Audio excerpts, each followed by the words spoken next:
Hello, y'all. I'm Jen, and this is Jay. And together we push play.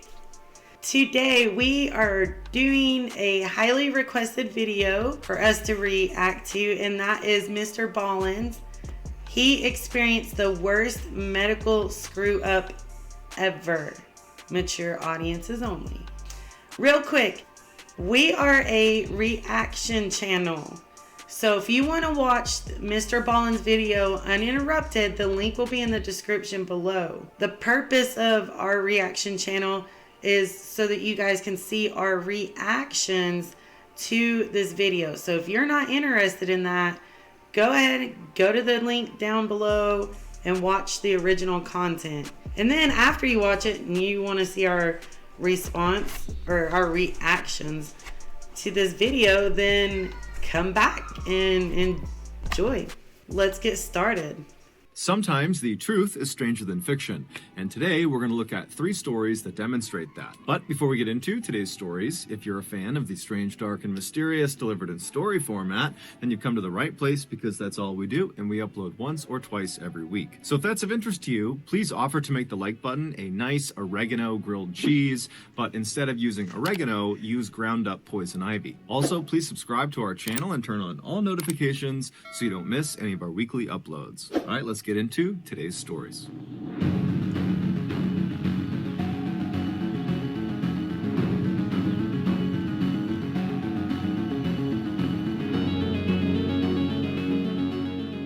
In the late 1800s, a deadly phenomenon was occurring in America. Fire departments were beginning to use these large safety nets that resembled these huge circular stretches of canvas to try to save people that were stuck in burning buildings. During a multi-story fire, these firefighters would show up and they would get out this big net and they would all take up positions around it, holding on to the edges, and then they would move it directly underneath one of the windows of the burning building, and then they would call out to the people inside to jump out of the window onto the net. And then when they jumped, the firefighters would make sure to maneuver the net to try to catch the person right in the middle, breaking their fall and saving their lives. However, the deadly phenomenon was that these people who were stuck in these buildings were more afraid to make the jump onto the net than they were of the fire. And so despite the firefighters' constant urges to please just jump, they would stay put and they would die in the fire. And so fire departments all over America were desperately trying to find ways to educate the American public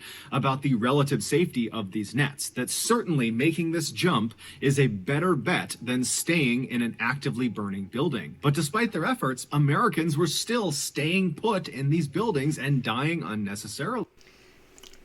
I'm not going to say anything because I don't see my ass jumping out either. I don't think I would jump. I don't think I'd make that jump either. I'm kind of glad they don't do that nowadays. Because I could only imagine where this story is going. But yeah, that's yeah. I don't blame the people. I think I would have took my chances with the fire. Most definitely. Yeah, to a certain point. But something tells me this has an interesting twist here in a second. In 1883, which was around the time of this deadly phenomenon, a diving instructor working out of Washington, D.C., named Robert Odlum, heard about this issue, and he thought to himself, if Americans just maybe saw someone make the jump successfully, they wouldn't be afraid anymore. And since Robert was a diving instructor and so was very comfortable jumping from heights, he thought, well, who better to make these demonstrations than me? And so, in collaboration with several Washington, D.C. fire departments, Robert began hosting these demonstrations where he would leap out of multi-story buildings onto the safety net. And very quickly, these demonstrations began attracting very big crowds, but not because they wanted the education of the event. They just wanted to see someone jump out of a building onto a net. It was like a circus act. And Robert, who was not expecting this to happen, found himself really enjoying the attention he was garnering. And so pretty quickly, he stopped doing demonstrations to show off fire net safety and instead began jumping off of huge bridges into bodies of water just because people thought it was awesome. He was becoming this celebrity in Washington, D.C. And soon, Robert began taking his show all over the country, basically basically touring to all these bridges all over America, and he would put out these flyers all over the city encouraging people to show up to the bridge on the day of his jump. And then when he would get to the bridge, there'd be hundreds and hundreds of people cheering him on. But Robert's very unlikely and rapid rise to fame and fortune quickly spawned copycats. And in 1885, so 2 years after Robert had begun this jumping venture, his popularity was beginning to wane because he was no longer as unique. Before, it was really just him doing these jumps, and now he was kind of a commodity. And so, feeling desperate to become relevant again, Robert thought to himself, you know, I gotta do something that sets me apart from all the other bridge jumpers. I gotta do something that nobody else has done. That way I can once again become the bridge jumper. And it just so happened there was a bridge that had recently been constructed in New York called the Brooklyn Bridge that was massive. It spanned 1,600 feet from Brooklyn across the East River to New York City, and at its highest point, it was a whopping 130 feet off of the water. And so if Robert made that jump, he would actually set the record for the highest bridge jump ever. But by this point, bridge jumping had become popular enough that police had caught on to it, and they had made it illegal, mostly to protect the bridge jumpers from themselves. And so anytime... Yeah. I could see that. I don't know that I'd I can't even jump off the bridges here locally in the swimming holes around here, so I don't see myself ever doing that. I think I would be one of the people to come out and watch someone do it, you know, because they said you'd get a bunch of crowds of people, but yeah, I don't see myself doing it. I don't even think I'd go watch it. I really thought he was going to say, like, he jumped out of a window and, like, went through the firefighter's thing, like, the thing broke and he died. I wonder if anybody's ever died jumping, actually, out of a building on fire. Pretty sure. With that. There's been a bunch of people that died doing that. You think so? I'm almost positive. We'll have to look that, guys. Like, we'll have to look that up. Because just like the whole whale in the mouth thing, if you've seen a previous video, apparently someone did get swallowed by a whale. Ended up in his mouth, but the whale ended up spitting him out. So, yeah. A random thought. I'm sorry, you guys. Okay, back to the video.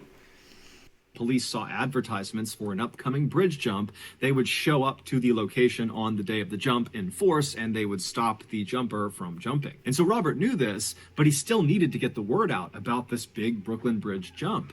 And so he created a very clever word-of-mouth campaign amongst people in New York, and he also began handing out these flyers that were fairly cryptic, but still told people where to go and at what time for this big spectacle they were going to see. And on May 19th of that year, the day of the jump, Robert's underground advertising campaign had worked beautifully. By early that morning, the Brooklyn Bridge was covered with hundreds and hundreds of people, also down on the banks as well. There's all these people who are all waiting to see Robert make this record-setting jump. Robert had become a bit of a showman since he began doing these bridge jumps, and he had developed a sort of trademark entrance. He would arrive in a black horse and carriage, and then once it stopped on the bridge, he would leap out, and he'd be wearing this long coat, and he would take it off, revealing his swimsuit, and the crowd would cheer, and then he would wave to the crowd, and then he would just run to the edge and leap off the bridge. And so on May 19th, all these people who are waiting for Robert, they're looking for this black horse and carriage, and around noontime, someone spotted it. It was coming onto the bridge from the Brooklyn side, and then once it stopped on the bridge, the door flung open,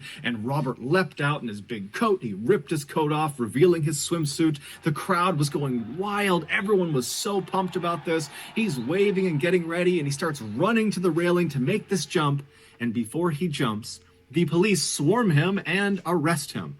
The police were not dumb. They had caught on to this underground advertising campaign, and so like everyone else, they were out in force on this bridge. There were all these officers everywhere, and so as soon as they saw this carriage, they immediately rushed over, intercepted it, and they stopped him. And so as they're arresting Robert, the crowd is starting to boo, and they're chanting, "Let him jump, let him jump!" And the police, who are all kind of gathered on the Brooklyn side of the bridge, they're telling people to start to disperse, and as they're doing this, this, something incredible happens. On the far other side of the bridge, on the New York side of the bridge, another black horse and carriage had just come to a stop on the bridge. The doors had flung open, and a man had jumped out wearing a long coat. He had ripped it off, revealing a swimsuit, and the crowd went wild. It was the real Robert Odlum. The man the police had arrested was actually an actor that Robert had paid to pretend to be him. Robert had told him to show up at a particular time and make the typical entrance that he would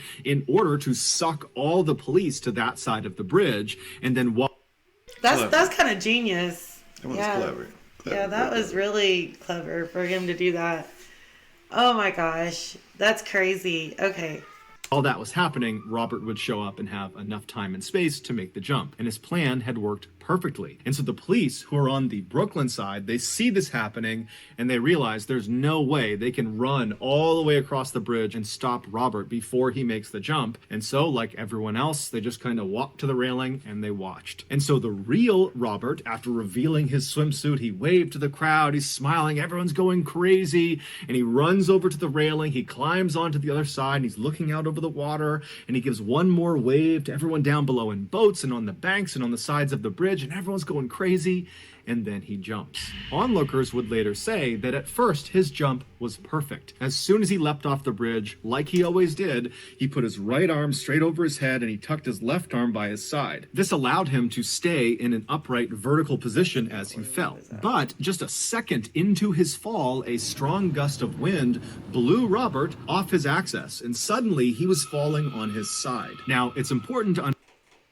like he always did, he put his right arm straight over his head and he tucked his left arm by his side. This happening, and they realize there's no way they can run all the way across the bridge and stop Robert before he makes the jump. And so, like everyone else, they just kind of walked to the railing and they watched. And so the real Robert, after revealing his swimsuit, he waved to the crowd, he's smiling, everyone's going crazy, and he runs over to the railing, he climbs onto the other side, and he's looking out over the water, and he gives one more wave to everyone down below in boats and on the banks and on the sides of the bridge, and everyone's going crazy, and then he jumps. Onlookers would later say that at first his jump was perfect. As soon as he leapt off the bridge, like he always did, he put his right arm straight over his head and he tucked his left arm by his side. This allowed him to stay in an upright vertical position as he fell. But just a second into his fall, a strong gust of wind blew Robert off his axis, and suddenly he was falling on his side. Now, it's important to understand, bridge jumpers, when they jump from really high heights, they need to land feet first in a vertical position. This allows their feet to, quote, break the surface tension of the water before the rest of their body comes crashing down. And if they do it that way, the water functions much like the firefighter's safety net. It will break the jumper's fall and save their life. But if the jumper lands at basically any other angle, the water tension will not break fast enough before the rest of their body hits the surface of the water. And so the water, instead of functioning like a net that will save them, will actually function like concrete. So after this gust of wind had blown Robert onto his side, he began flailing in midair to try to get himself back to his upright vertical position, but he couldn't do it in time, and so he slammed into the water directly on his right side. And when the crowd saw this, they figured something was wrong, but they didn't really know, and so everyone just kind of gasped and waited to see what would happen next. And they're looking, and then finally Robert emerges from the deep, except he's face down and he's motionless. And so some of Robert's friends who were on a boat below, they leapt into the water, they swam over to Robert, they pulled him back to the boat, they got him up on the deck, and when they looked at him, he looked awful. There was blood coming out of his mouth, he was barely conscious, and he would just say to them, "Did I make a good jump?" And then he would die. An autopsy would reveal that Robert's impact with the surface of the water had basically obliterated all of his insides. Amongst other things, his liver, his spleen, and both his kidneys had ruptured, and all of the ribs on his right side were broken. A year later, another bridge jumper named Larry Donovan would make the jump off of the Brooklyn Bridge and survive, setting the record for the highest bridge jump at the time. Oh, that'd be wow. Shit. Yeah. Holy moly. Like, that's crazy. Like, his stuff just ruptured. Like, I know when I, like, accidentally do, like, a belly flop or something in the pool, I know how bad that hurts. Yeah. I could the fact that he was even like just a little bit conscious when they pulled him back on the boat, like that blows my mind. Like you would have figured something like that would have killed him on impact like immediately. Yeah. That's crazy. Oh my. Okay, number 2, bug bite. Let's go. In 1978, 49-year-old Georgy Markov, who was originally from Bulgaria, was living in London and working as a reporter for the British Broadcasting Company, or I'm sorry, that guy's got a nice smile. I like that guy's smile. That's pretty cool. Okay. Georgie. BBC for short. Georgie had moved to London 6 years earlier, and in the early days of him being in the UK, he would always take a cab or a bus to work. But over the last couple of years, he had taken to walking to work. Not only was it great exercise, but he also just loved the scenery. In particular, he liked on his commute to stop on the Waterloo Bridge, this very famous bridge in London, where from that position, he had a beautiful view of the Westminster Palace on one side, and he had the iconic London Eye on the other, which is a very famous Ferris wheel. So on the morning of September 7th of that year, Georgie got up and he left his flat and he began his typical commute into work. However, by the time he reached the Waterloo Bridge and was getting ready to take in the sights, it had started to rain and Georgie did not have an umbrella. And so instead of sightseeing, he just kept on walking as quickly as he could to try to get to his office before he got completely soaked. But by the time he was just on the other side of the Waterloo Bridge and still had quite a distance to cover to get to work, the skies had completely opened up. And so as much as Georgie wanted to walk, because this was something he really enjoyed, he decided it was not worth it. And so he began looking for a bus stop, and he found one pretty quickly, and he rushed over to it. There was an awning that the commuters could stand underneath, and so he ran underneath this awning, getting out from under the rain, and then he proceeded to wait for the next bus to take him the rest of the way. As he stood there waiting, he suddenly felt a shooting pain in the back of his right thigh, and instinctively, without even knowing what it was, he just reached down and grabbed his leg, but he couldn't feel anything, and then he tried to kind of look around and look down at his leg, but it was just too crowded around him, so he really couldn't do it. And so he's standing there puzzled, still grabbing at his leg, wondering what could have caused this pain, and the only things he could think of were, maybe someone near him had a pen or a pencil out and they accidentally poked him, or maybe it's some sort of bug that... I don't know if I'd be wanting anything poking me that close to people riding the bus. Yeah, like me. People with their drugs and needles and no way. Not at all. Oh, okay. Bit him a spider or a bee or something. He didn't know, but there weren't that many scenarios that made sense to him. But before he could spend very much time dwelling on what had caused this, the bus arrived and Georgie turned around, he hopped on board, and by the time the bus pulled up in front of his office building and he had gone through the doors of the BBC, Georgie had effectively forgotten about this pain in his leg. But when he got up to his actual desk and sat down on his chair, when the underside of his thigh made contact with his chair, it sent that shooting pain into his leg, and immediately he noticed it. It was almost like he had a splinter stuck in the back of his thigh, and by pressing it down on the seat, it was driving that splinter deeper into his leg. And so Georgie stood up immediately, and he's grabbing at the back of his leg, and he's kind of craning his head to look down at the back of his leg, but he doesn't see anything there. And so he's standing there wondering what he should do. He's got a really busy day ahead of him, and he's thinking, should I maybe go to the bathroom and see what this is? But then he tells himself, you're overthinking it. This has got to be something minor. I need to get to work. And so he sat back down in his chair, being very careful with his right leg when he placed it down so as not to press too hard on the spot that hurt.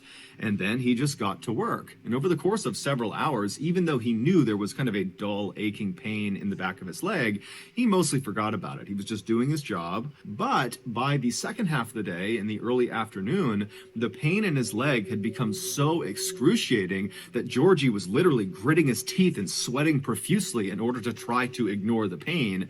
But at some point, it just became too much. He couldn't focus on work, and so he stood up, he left his desk, and he walked down the hall, and he went into the single-stall bathroom. And once he went inside and he shut the door behind him, he pulled his pants down and turned around and looked in the mirror to use the reflection to look at the back of his leg. And right away, there was a little bit of a relief there, because what he saw was a little bit of redness, a little bit of swelling, but nothing significant. It looked very much like someone must have hit him with a pencil by accident, or maybe it was a bee sting or a spider bite or something. But whatever it was definitely minor, at least in Georgie's mind. And so he pulls his pants back up, he tucks his shirt back in, he leaves the bathroom and goes back to his desk. And somebody done poked him or something. Yeah. I guess when I don't know, like, if I felt something like that and I looked in the mirror, and I probably would have thought the same. Like, I wouldn't have thought nothing major of it. Just like something poked me, or I don't know. But the pain would be the only, like, thing that would make me second guess myself, I guess.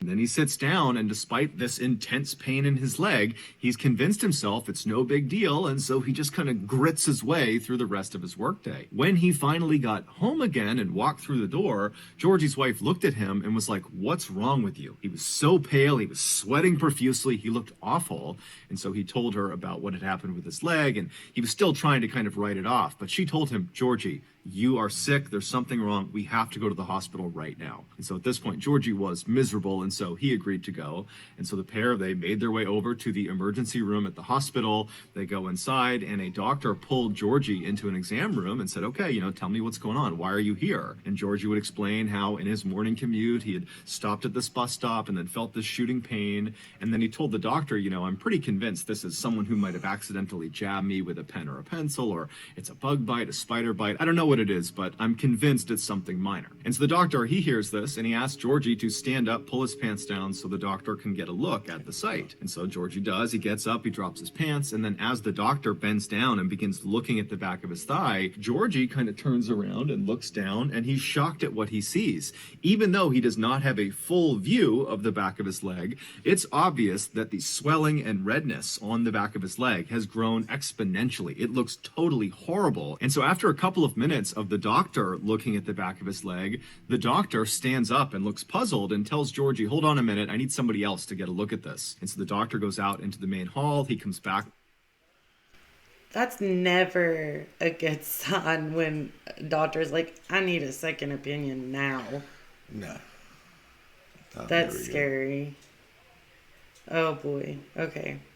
With another doctor, and that doctor comes over, he bends down, and he looks at the back of Georgie's leg as well. And after the two of them kind of talk to each other and they're looking at the back of his leg, they stand up and they walk around and they're facing Georgie now, and they say, "Okay, this is going to sound totally weird, but when you were at the bus stop, before you felt the pain in your leg, was anyone around you holding a snake or a reptile?" I know that sounds crazy, but the mark on the back of your leg looks exactly like a venomous bite. So Georgie's like, "No, I didn't see anyone with snakes or reptiles. There was nothing out of the ordinary about what was happening around me when I felt this pain in my leg. We were all just standing there, and then I felt it in my leg. That was it." And so the doctors would tell Georgie that, they didn't really know what was going on with his leg. And so the best thing to do here is just to admit him to the hospital and monitor him and, try to run some tests on him and try to make him comfortable. And so that night, Georgie was admitted to the hospital. He was set up in his own hospital room. And right away, the nurses and doctors began administering different combinations of medicines and treatments to try to lower the swelling and the pain in his leg. But it just seemed like nothing was working. And so all night, his condition seemed to get worse, not better. And then the next day, when he woke up, his leg was much, much worse. It was extremely swollen. It almost looked like a balloon that had been completely filled. It was very red. And Georgie himself was also beginning to lose touch with reality. He had become convinced that someone had tried to kill him, and that was why he was so sick. And this delusion of his got so extreme that he was afraid of his doctors and nurses. And so it became a big challenge trying to help him because he was effectively fighting them off. By the next day, Georgie's condition overall had become critical. He was very clearly on the brink of death, and his mind was effectively gone. But the doctors doctors and the nurses really had no idea what was going on with him, and so there was nothing they could do to help him. And then on the last day he was in the hospital, the third day, Georgie would die. His body just shut down. Given the strangeness of Georgie's death, his body was sent for an autopsy to try to figure out what had caused that leg pain, because that seemed to be the trigger that ultimately killed him. And sure enough, during the autopsy, the coroner made a surprising discovery. Buried in the back of his right leg, right underneath the site that was where he felt the pain, was this little piece of metal. It was so small, the coroner actually almost didn't see it. But when he did see it, he put it under the microscope, and what he saw was this obviously man-made metallic disc that had these two small reservoirs drilled into it. And so they sent this disc off for further testing, and what they discovered was there was ricin residue inside of those two reservoirs. Ricin is an extremely powerful poison. It is more lethal than cyanide, and it has no antidote. And the symptoms of ricin poisoning often look like the symptoms of other diseases or illnesses, and so it's very difficult to diagnose. And so as a result of these factors, ricin is a very popular poison for assassinations. And the belief is that that is exactly what happened to Georgie. He was assassinated. But to this day, we don't actually know who assassinated him. However, the running theory is that Georgie, who was a reporter for the BBC, he covered politics, and he often spoke very critically about the Soviet Union. And so this theory goes that the Soviet Union's intelligence agency, known as the KGB, they assassinated Georgie for what he was writing about. Adding credence to this theory, a former KGB... Wow. Yeah, no shit. That took like a whole nother turn from what I was thinking. I was thinking he died from a poisonous snake that's normally found in some other whatever and not some bus stop, but some little device that, wow. Yeah. That's crazy. And, well, politics. That'll do it. That'll do it right there.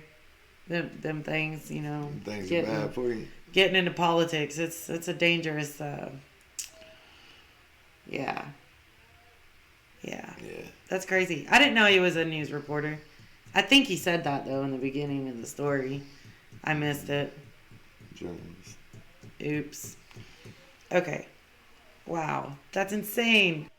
The officer named Oleg Callaghan, who was exiled to the United States in 1991, he claimed that he oversaw the assassination program that targeted Georgy Markov. He said what they did is they put this little tiny disc, that metal disc with the ricin inside of it, they put that at the tip of an umbrella, and they made sure the disc itself was fairly sharp. And then the KGB assassin with this umbrella simply followed Georgie on his typical morning commute, and then when he stopped at that bus stop, the assassin jabbed him in the back of the leg and then faded into the crowd. According to Oleg, those little metallic discs that had the ricin inside of them, they were actually covered with a thin layer of wax, and only when this disc had been placed inside of the target's body would their body heat melt that wax layer off, exposing the poison, and then their target would die several days later, as Georgie did. However, Oleg's story, despite being as compelling as it was, didn't have any hard proof to back it up. And so to this day, there has been no one officially charged with Georgy Markov's murder. Well, why would there be proof of that? I mean, what do you say, the Soviet Union? Yeah, like Hillary Clinton situation.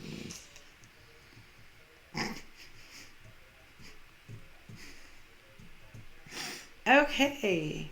And it looks like we're on to the grand finale. The one everybody wanted us to react to. So, number 1, 16 minutes. This must be the medical screw up. Probably. Yeah. Okay. Let's go. Because we've been planning this for like a month, almost 2 months now to watch this video since it came out. But, yeah, life. Anyways.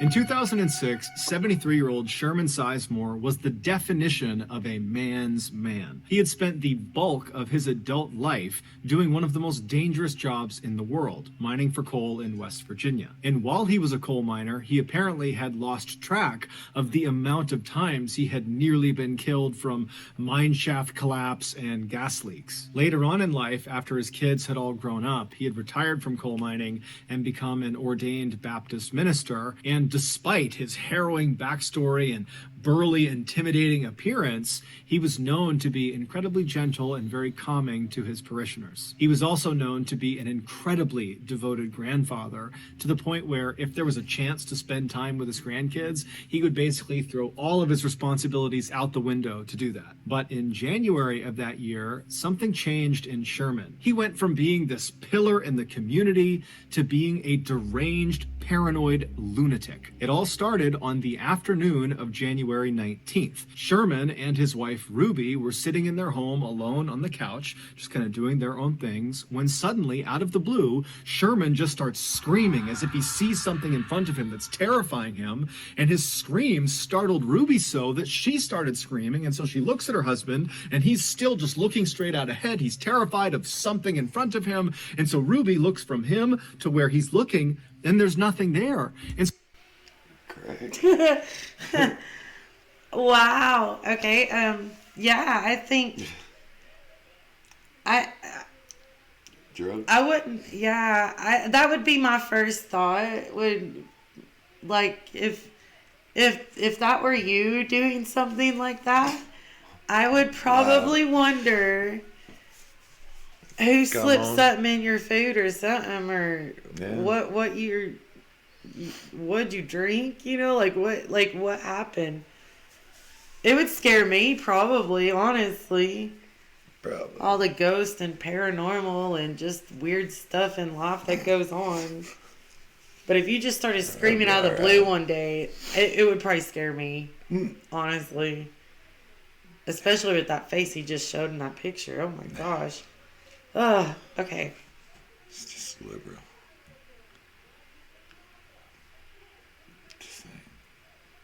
You know I might have to cut that. Okay. I'm kidding. Okay, let's go.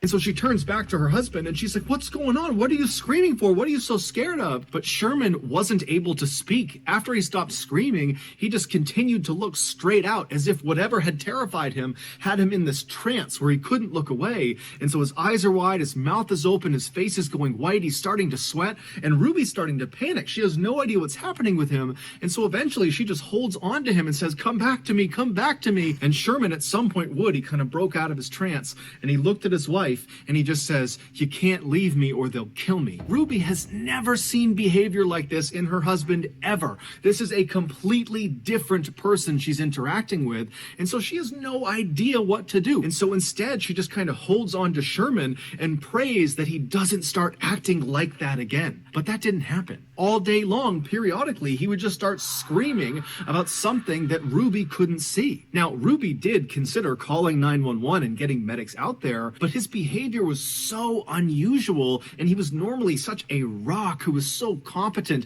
who was so healthy, that she didn't want to. She felt like he would just kind of get through this, that if they can just get through today and get into tomorrow, that he would be better. And so she just all day was comforting him and just dealing with these episodes. And then finally they got into bed that night, and Ruby's thinking, "Thank goodness, we're going to wake up tomorrow and things will be better." But when she woke up the next morning, it was very obvious Sherman had not slept at all. He was looking straight up at the ceiling. He looked worse than the day before. It was obvious that he was not back to normal. And so No.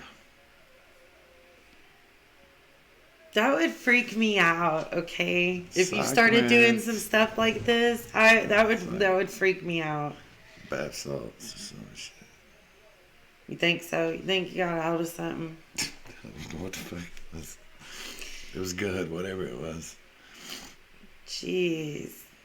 Could you imagine being in that guy's shoes, though? Like, actually Oh my God. believing that you're seeing something? He's touched And- something with some LSD on it or something. I mean, come on. There's got to be Open some something. mail, something. Somewhere. Oh, Lord. So, Something's happening. Bless his heart. Okay. Okay. So Ruby called the rest of the family and had them come over to figure out what they were going to do. But when Sherman found out his family was coming to his house, he told Ruby they can't come inside. He was afraid they and others were conspiring to bury him alive. The only person he could be around was Ruby, and his whole family had no idea what to do. Little did they know there was actually a very specific reason he was acting the way he was. A few months before January 19th, which was the day Sherman turned into this different person, a few months earlier, he began complaining of severe abdominal pains. And so he and his wife Ruby and his daughter, they went to the hospital, and the doctor, after examining him and running some tests, determined that most likely his pain was coming from his gallbladder. But the only way to be sure would be to do some exploratory surgery and literally look inside of Sherman's gut and look at his gallbladder and see if that was the problem. And so the doctor asked Sherman, are you prepared to do an exploratory surgery, or would you like to just kind of wait it out and see what happens with this pain? And so Sherman talked it over with his wife and his family, and they made the decision that the pain was just too much, and so they would go forward with the surgery. And so on the morning of January 19th, so again, this is the day that Sherman basically loses his mind, he goes into the hospital completely normal. He goes in with his wife, he goes in with his daughter, and he makes his way over to the surgery wing of the hospital. He says bye to his family, and he's put on a stretcher bed, and he's wheeled in and prepped for surgery, and then brought into the operating room. And while he was in the operating room, laying on his stretcher bed, flat on his back, looking straight up at all these bright lights above him, he just struck up some chit-chat with the nurses and doctors who were in the room, prepping the room for surgery, and they were also putting the IV into his arm. Then at some point, one of the nurses lowered the oxygen mask onto Sherman's face so the anesthesiologist could administer the 2-drug cocktail that would knock him out for the surgery. Sherman was scheduled to get something known as general anesthesia for this operation, where basically he would be completely out, he wouldn't feel anything, they'd do the surgery, and then he would wake up in recovery. And so once this mask was on Sherman's face, the anesthesiologist began pumping him full of the drugs that would make him be knocked out for the surgery. However, the anesthesiologist only administered one of the 2 drugs necessary for general anesthesia. He administered the paralyzing. I don't know if I should be watching this right now. I've got a surgery coming up, okay? So, oh my gosh. Oh my gosh. He only got one of the 2 drugs he's supposed to have. Oh my gosh, this might be like my worst fear ever. Well, not really when it comes to surgeries, but I've never had surgery. I've had my wisdom teeth pulled, you guys, but I'm about to probably have like a major surgery, which it's personal and all that. But anyways, oh my God. Oh my God. Okay, let's hear the rest of this. Let's push the damn button. Drug, but he did not administer the actual anesthetic that would knock him out, and most importantly, would get rid of all of his pain. And so as this mask is on his face and Sherman believes he's being given the proper dosage of drugs, the nurse who was nearby told Sherman to go ahead and start counting backwards in his head from 10, knowing full well that Sherman would pass out before he reached 0. And Sherman knew this too. He had been in surgery before, and so he happily began counting in his head. 10, 9, 8, he started to feel something. 7, 6, 5, 4, 3, 2, 1. Boom, he was out. Except he wasn't. When he reached 0 in his head, counting down, he realized he had not passed out. He began taking mental stock of what was going on, and he realized he could completely feel his body. But when he tried to move his body, he couldn't. He was completely paralyzed. When he tried to make a sound, he couldn't, because his vocal cords were also paralyzed. The only thing he could move were his eyes. He could move them left and right. However, they had taped his eyes shut, so he can't see anything. And so Sherman is thinking to himself, okay, I've been given the drugs, maybe they're slow acting, any minute now I'm going to drift off to sleep and this will just be a distant memory. But after a few seconds, he's hearing the doctors and nurses in the room. He can't see them, but he hears them. They seem to be moving towards doing this operation, and he's still awake. And so Sherman becomes frantic and starts flicking flicking his eyes left and right as fast as he possibly can, and the rapid eye movement actually loosened the tape on both of his eyelids, and it created a tiny slit that he could actually look through. And what he saw terrified him. The surgeon was walking over next to him, he was getting his gloves on, and then the surgeon says, "Scalpel." And the nurse hands him this chrome metallic blade, and the surgeon takes the blade and begins cutting into Sherman's midsection. Sherman felt everything, but Sherman couldn't do anything about it. All he could do was rapidly flick his eyes left and right. Yeah. Okay, what about the monitoring systems? What about his blood pressure? His blood pressure would be going up.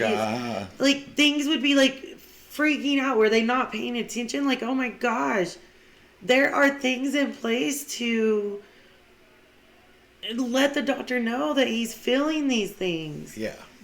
And that, oh my, When they did my wisdom teeth, they did me the same way, but they figured it out and knocked me out after a few minutes in.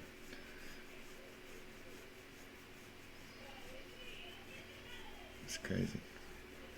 They just hadn't given me enough, though. But, okay.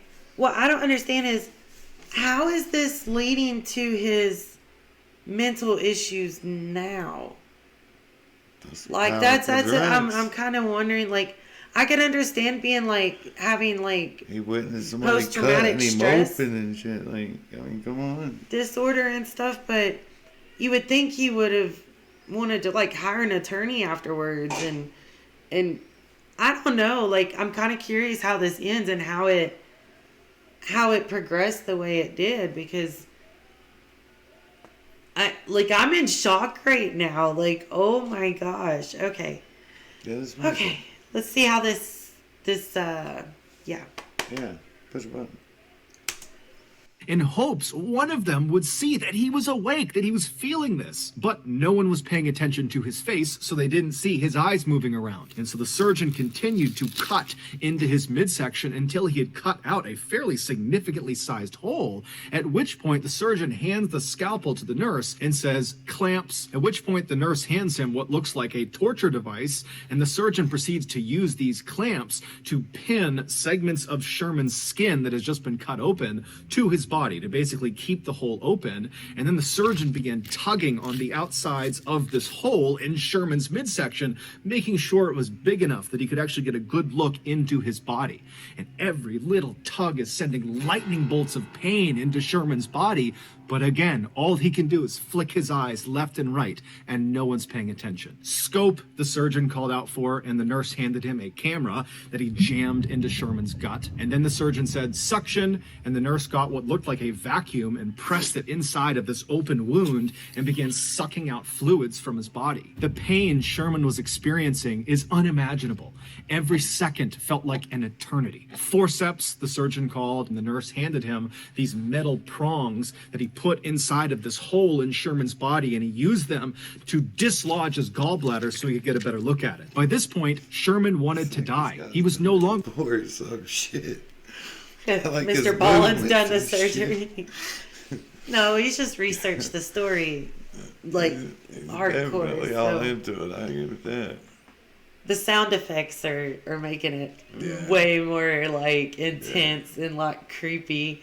But that's something Mr. Ballen's always been, like, really good at. So far out of the videos that I've seen. Oh, this is crazy. So crazy right now. Okay. Let's do this. Flicking his eyes left and right. He was just looking straight out, hoping someone would finally see him. And someone did. One of the nurses standing next to the surgeon looked up at Sherman's face and saw Sherman looking back, terrified at the nurse, at which point the nurse yelled out, "Stop, he's awake, he's awake!" And the surgeon practically faints, and he looks over at the anesthesiologist and he calls him, "Get over here and fix this." And so the anesthesiologist comes running over from the side of the room. He gets up next to Sherman and begins pumping him full of painkillers. And as he's doing this, he has this moment of clarity. He remembers he didn't give him the anesthetic. And so as these new painkillers that have just been introduced begin to take their effect, Sherman's eyes go from being terrified to glazed over, and he does pass off to sleep. And so now he's out and he can't feel anything. But now the anesthesiologist and the medical team realize they have a very big problem. This patient just experienced 16 minutes of surgery and felt all of it. And at the end of it, when he wakes up, he's going to remember it, and he's probably going to file a lawsuit against the hospital. And so a decision was made. It's unclear if the anesthesiologist acted alone or if the entire team was in on this, but regardless, the anesthesiologist administered an additional drug after giving all these painkillers. This additional drug was called midazolam, but it's better known as the amnesia drug. And like its nickname implies, anyone who gets it will forget what has just happened to them. And so the idea was, by giving him this amnesia drug, he won't remember the trauma he had suffered through during the surgery, and so wouldn't file a lawsuit. And so after he was given this drug, the medical team, they went back to... Son of a bitches. Well, that answered that question, why he didn't sue. Yeah. I don't know. Did this guy, like, actually write that down in his record? Like, hey, I gave him this drug, hoping that they wouldn't look at his records and see? Probably not. Like, oh my gosh. Okay. Doing the surgery, they completed it, and they got him back out to recovery. And then when Sherman woke up in recovery, he did not remember what had happened to him inside of the operating room, at least not consciously. Those horrible 16 minutes had been implanted on Sherman's subconscious. Basically, his body recognized that he had experienced extreme trauma. However, the amnesia drug wiped away the memory of how he received that trauma. So there's this big disconnect in his memory. And so when Sherman came to in the recovery room, he immediately sensed something was horribly, horribly wrong. He was scared, he was anxious, he had this incredible sense of dread, but he had no memory to tie these feelings to. And so as Sherman is sitting in recovery, he must have tried to kind of hide the way he was feeling because he didn't even remotely understand it. He had been completely happy and normal going into the surgery, and now a couple of hours later, he's a complete mess. And so he leaves the hospital that day on January 19th. He goes back to his house and he sits on the couch with his wife. And as he's sitting there, suddenly these horrible feelings he's having, they become too much. And he basically has a panic attack and he starts screaming out and he's terrified of something, but he doesn't know what it is. And then over the next couple of days, he began having these flashbacks where he would access the actual 16 minutes of torture he went through. But when he would see someone cutting into him and opening his chest up and sucking things out of it, he didn't think, that happened to me and that's why I feel this way. Instead, he thought it was just this horrible nightmare that he couldn't escape from. And so his family did eventually start getting doctors and psychologists and all these people involved to figure out what was wrong with him. But before they could figure it out, the whole situation had just become too terrible for Sherman. And so on February 2nd, just 2 weeks after he came out of that surgery, he would take his own life. His family was unbelievably heartbroken. It didn't seem real that I get it. And could you imagine not knowing why you're feeling that way? That's why doctors don't even play with shit. I mean, there's been times in my life when I'm feeling certain ways, but I can't put my finger on why. But I know, like, after a while, if I sat down and I really focus or meditate or something, like, I am pinpoint my feelings or where I'm, like, I don't know. You just ever have those moments where you're just like, I don't know what's wrong with me? I know I have. And I know some of you guys can relate to me on that one. You guys can relate. Okay. Anyways. this had happened, and so they would continue to dig and figure out what went wrong, and they would finally get their hands on the medical report from the gallbladder exploratory surgery on January 19th. And after giving it to another doctor to look over, this doctor discovered that Sherman had in fact experienced 16 minutes of something known as anesthesia awareness, where you are awake or feel a portion of your surgery. And shockingly, this happens to 20,000 people a year. However, Sherman's case, forgetting the amnesia drug, just literally what he went through, 16 full minutes of this really intensive surgery that he felt, that is an absolute rarity. That does not happen very often. Sherman's family would go on to sue the hospital, and they would be awarded an undisclosed amount of money from the hospital in 2008. So that's going to do it, guys. If you got something out of today's episode and you haven't done this already, please offer to make the like button a nice oregano. Wow, you Yeah. guys. Something else. Wow. That's crazy. The moment we just now start getting back into making videos for you guys. And the whole reason we haven't been is because I've been dealing with a personal medical issue right now, and I'm gonna have surgery. So we just had to start with this video, but you guys are the ones who requested it, and we wanted to do it for you guys. So like Mr. Ballen said, give that thumbs up, you know, a caressing or whatever he said, and go to his channel and do the same for that video if you've not seen the original. And you know, if you guys want to keep seeing stuff like this, or you've got requests that you want to see us react to, just let us know down in the comments below. Any last words? No. Comments? Final thoughts? It's crazy shit. That is crazy. That is totally crazy. But anyways, you guys, until next time, bye.